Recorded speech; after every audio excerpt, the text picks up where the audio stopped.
Salutations à vous, chers internautes. Bienvenue dans l'émission Voix de Jeunes.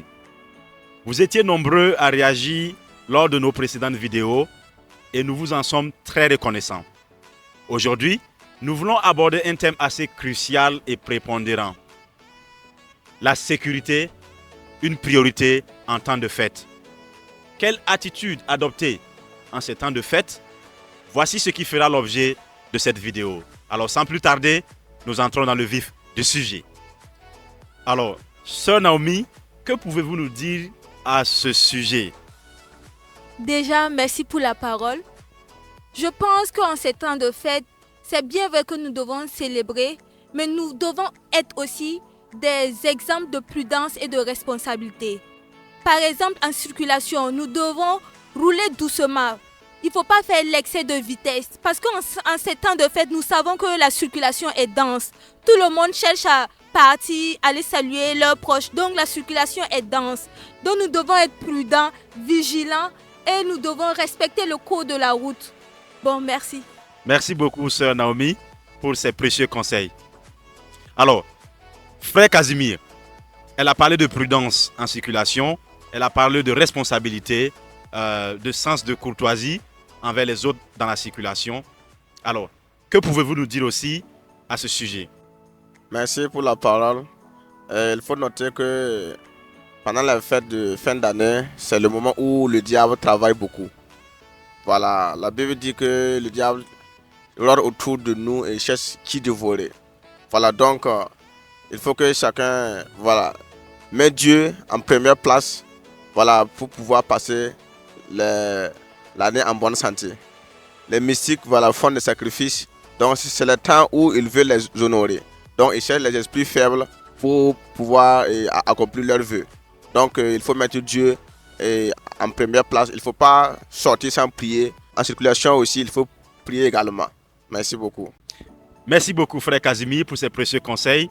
Alors, c'est très important de demeurer ferme dans la prière. Voilà, demeurer ferme dans la prière parce qu'en fin d'année, beaucoup de mystiques, beaucoup d'occultistes, en fait, cherchent à honorer leurs promesses quand il s'agit des sacrifices. Donc, il faut être vigilant. Vigilance et vigilance. Alors, sœur Angela, quels sont les conseils que vous pourrez prodiguer à toute la communauté qui nous suit sur Internet?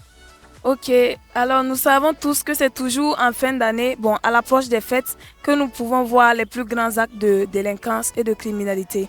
Donc, ce que je peux conseiller à chaque personne, c'est d'éviter de rentrer tard la nuit. Également, lorsque tu gardes ta moto pour acheter quelque chose, il faut veiller à bien boucler la moto.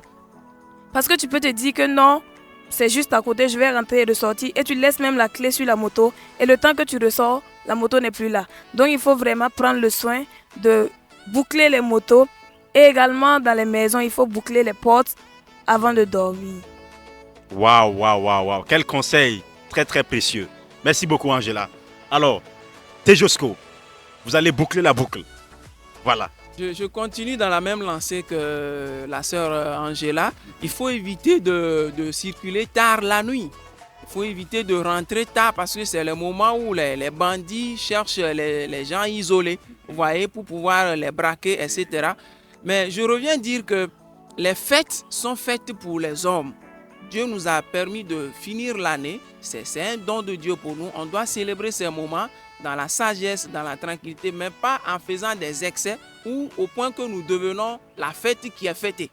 Est-ce que vous voyez? Donc évitez surtout le téléphone portable en circulation. On communique avec une main, on circule avec l'autre. Le cerveau de l'homme ne peut pas être divisé en deux à la fois pour communiquer, parler avec quelqu'un et rouler en même temps.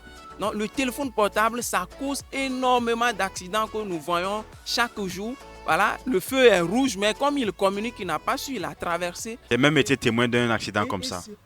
C'est pas beau. Dieu veut que nous finissons l'année en beauté. Donc, prudence. Merci. Merci beaucoup, Tejosco.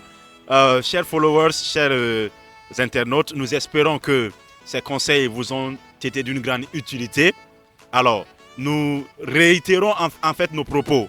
Les fêtes de fin d'année sont des moments que nous devons passer en fait dans la reconnaissance à Dieu, dans la gratitude.